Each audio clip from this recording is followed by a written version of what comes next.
Nii, kes on järgmine? Täna algas Eesti Loomakaitse Seltsi algatusel kuuajane kampaania, mis kutsub kõiki loomakaitsjaid üles loovutama verd ja seda märgiks Eestimaa teedel toimuma vastu. Me nüüd siis mõtlesime, et lisaks loomade saame ka aidata inimesi.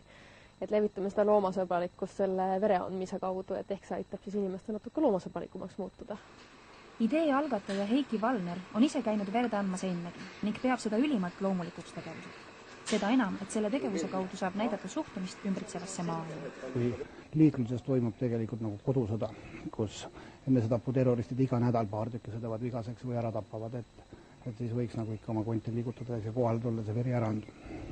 Põhja-Eesti Verekeskuse arsti Dr. Tamme sõnul on peale loomakaitsjate käinud kollektiivselt verd andmas ka näiteks jalgratturite klubi, erinevad noorteliikumised ja erinevad parteidki. Ma arvan, et see on väga-väga kena, et loomakaitsjad on võtnud sellise aktsiooni ette ja soovivad aidata haigeid.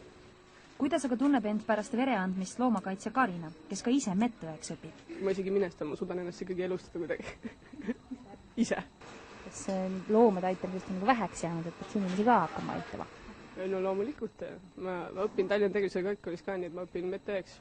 Nii et inimesi tuleb aidata ja loomi tuleb aidata, kõik tuleb aidata. Doonoriks olemine on arstide sõnul enamusele inimestest kasulikki, kuid vaatamata sellele on verekeskustes alati verd vajaka. Siin Põhja-Eesti Verekeskuses käib päevas verd andmas kuskil 50 inimest, kuid tarvis oleks arstide sõnul vähemalt 30 inimest veel.